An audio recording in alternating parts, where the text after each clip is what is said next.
Yep. What's going on, everybody? This is a 3 Count podcast brought to you by the Sports Mark Analyst. I am here with Jaquan and Paul. Once again, we are here for our Backlash 2020 predictions. Got a short card and a very short amount of time we can do this in, so we're going to rush through this as quick as possible. We're going to start this up right now. No rant. We're going to try and do our rant. We're going to start this mess up with the United States Championship match. We got Apollo Crews going up against Andrade. How y'all guys looking at this one? Paul, what's up? I don't know. I feel it's going to be interesting because of the fact that I think they're going to do Apollo Crews dirty like they did my boy, what's it called? Ricochet. They let him run the title a little bit, and then he lost it. So I probably could see Andrade winning it back again. With shenanigans as well, too. Yeah. Jaquan, what up, man? I think it'll be Crews. They have to set up Andrade for post-Backlash for Drew McIntyre. Mm-hmm. As far as I'm concerned, I'm looking at. I think Crews is going to retain. It looks like they're trying to do something with him, but then again, with the whole creative team thing, you don't know what's going to happen. I'm still going to lean towards Crews though, because he literally just won the belt. Next up, the greatest show. Yeah. Next up, we have the Women's Tag Team Championships. We have a triple threat match between the champions, Sasha and Bayley, Alexa Bliss and Nikki Cross, and the Iconics. Jay, who you got? I got Sasha and Bayley retaining, but I wouldn't be surprised if they put the belt on the Iconics. Mm-hmm. Paul, what's going on, man? I hope they do this right and they will retain and let the Iconics just fall to the wayside. It sucks, but the fact that they made these belts and never built up any team in the women's tag team division at all, so it's like, what can you do? Just let Sasha and Bayley run with it for a while. Let Bayley lose the main title to somebody. I'm not sure who, but yeah, Sasha and Bayley retaining. They got to hold on to those guys for a while. Yeah, I got Sasha and Bayley too. My whole thing is, once again, they just won the belts. The whole idea behind what it is I think they're doing is they're going to have them lose the belts to build towards the eventual breakup. But there would be no reason to put the belts on them right this second and then take them right back off them for that breakup angle. You could have done that without them making them the champions. Mm-hmm. So, as far as I'm concerned, they're going to retain. Next up, we got Jeff Hardy versus Sheamus in the dumbest feud with the dumbest stuff happening that I've seen in a long time. Mm-hmm. We ain't ranting today, so we're going to leave this one alone for the time being. But, Paul, who you got? I'll go with the face. I have Jeff Hardy winning this one. Mm-hmm. Just keep it short and simple on that one. Yeah. Jay, what's up? Yeah, Jeff's got to go over. So, yeah, Jeff. I'm going to be the defector here. As far as I'm concerned, I would love Jeff Hardy to win this match, but I feel that there's more value in him. There's just more story in him taking the L, regardless of whether it's a dirty L or a regular one, or like a clean, just straight up loss. But yeah, I got Sheamus in this one, unfortunately, and that's all I'm going to say about that shit for the time being. Next up, we have the Raw Women's Championship. We have Asuka defending her title against Nia Jax. Jay, who you got? Asuka, because she just got the title, and they would never put the title on Nia Jax. At least not anytime soon. Not again. Not again. I forgot she already had the title once. My bad. Yeah, it's all good. Yeah, I agree. I think Asuka retains. There's no way you let her drop that belt so easily like that. I mean, not that Nia Jax is an easy opponent, but it's just her first title defense, and I don't see her dropping at all. Title defense on the pay-per-view. No. Asuka retains.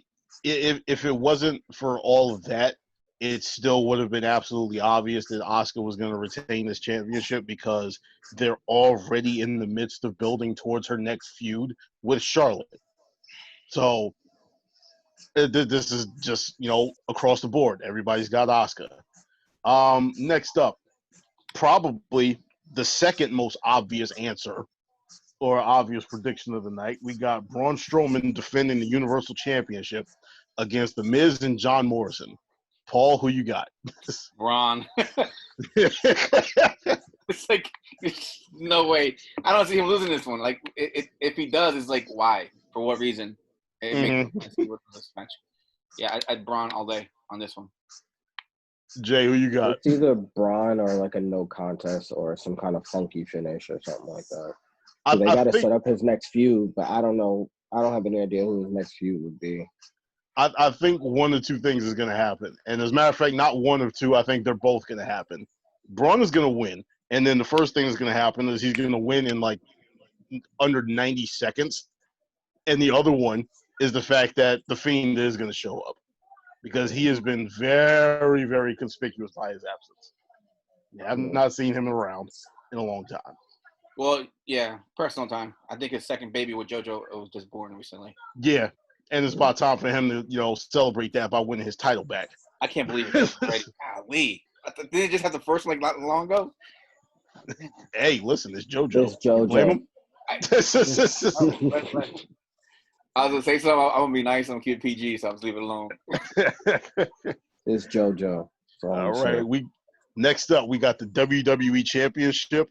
I am going to rant about this later. We got Drew McIntyre defending the WWE Championship against Bobby Lashley. Jay, who you got? I got Drew. Drew needs to have a lengthy run. I think this feud is far too early, but it is what it is. The only way I see them, Drew dropping it, is if they want to do something to make themselves seem less racist. That's about as far as that goes for me. Mm-hmm. Yeah, this feud feels rushed. It feels like we're getting cheated on a feud that could have been much better. I think if Paul Heyman had written this feud out and left alone to write this one, it could be a good feud. I think these guys could have a good feud going on, but I feel like this is rushed for no reason, for no reason. I think it was to satisfy Lashley, a bit, and sucks. He deserved that one. Yeah, you got Drew, right? Yeah, I got Drew. Yeah, I got Drew as well, and like I said, I spoke to somebody in another group, basically saying I wouldn't mind Lashley taking the belt off of Drew. Honestly, one of the things I've been banging the table for since he came back was for Lashley to be treated like the monster that he actually is. Mm-hmm. This would have been the perfect feud to do it in, but they rushed it. They sat up here the moment Drew won the championship. It's just like, oh, we got to throw him in with another monster. Yeah, Lashley's there. Let's throw him in with him, and that's stupid. But again, like I said, we ain't got enough time to rant today, so I'm just gonna sit up there. We gonna move on to it. All three of us got Lashley, and we gonna move on to the pseudo, with all of the quotes, with all of the sarcasm in the world, potentially the greatest wrestling match of all time: Edge versus Randy Orton. Paul, who you got? All right. So this is my problem. Remember when I told y'all the way their match was supposed to end in WrestleMania or something like that? Mm. It was supposed to be Randy Orton winning to continue the feud. I think we all said that. And they gave the win to Edge. That was the dumbest thing, because now how's the feud going to continue? And if you pay attention, how did the feud continue? How do you keep it going? It was asinine. If they really want this feud to continue, Randy has to win. If not, if Edge wins it, this is just a waste of time, and just put it on TV. Don't put it on pay-per-view. These guys are good wrestlers, but they deserve a good storyline.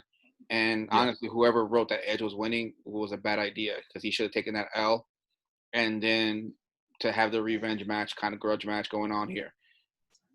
If I want Randy to win this one, could take it to a third match as it is. But if he doesn't win this, if Edge wins this, I'll be surprised and annoyed at how they wrote this out. But I go with Randy. Word. Jay, who you got, man?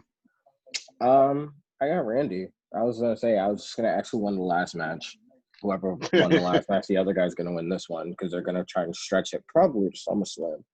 Mm-hmm. But yeah, I'm gonna say it like this: it's there's more story in Edge losing than there is in him winning, because then you can play off the idea. The whole idea behind this thing right now is that Edge is scared because ring rust. He's been out of wrestling since 2011.